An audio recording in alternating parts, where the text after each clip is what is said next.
Hi అండి, welcome back to అవి boutique.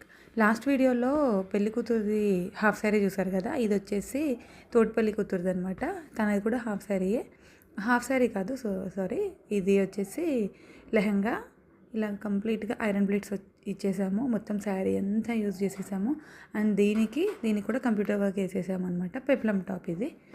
మేము కంప్యూటర్లో చిన్నపిల్లలకి సపరేట్గా ఉంటాయి, అన్ని డిజైన్స్ ఉంటాయండి కంప్యూటర్ వర్క్లో కూడా. అండ్ నీట్ ఫినిషింగ్ వచ్చేస్తుంది. కిందంతా పెప్లమ్ విత్ గేజింగ్ వచ్చేస్తుంది అనమాట. అండ్ ఐరన్ ప్లేట్స్ అంతా కూడా ఐరన్ ప్లేట్స్ వచ్చేస్తాయి. అండ్ హ్యాండ్స్కి శారీలో ఏదైతే బార్డర్ ఉంటుందో దాన్నే ఇచ్చేసామన్నమాట. సింపుల్గా ఉంటుంది, హెవీగా కాకుండా సింపుల్గా ఇచ్చేసామన్నమాట. ఇలా మీకు ఎవరికైనా కస్టమైజేషన్స్ కావాలి అనుకుంటే కంప్యూటర్ వర్క్, మగ్గం వర్క్, ఎనీథింగ్, మీకు స్టిచ్చింగ్ అయినా ఏదైనా కానీ we can able to provide. And ఫినిషింగ్లో మాత్రం నో కాంప్రమైజ్ అండి. అండ్ నీట్ ఫినిషింగ్ ఉంటుంది. అండ్ ప్రైస్ కూడా మీకు రీజనబుల్గానే ఉంటుంది. Thank you.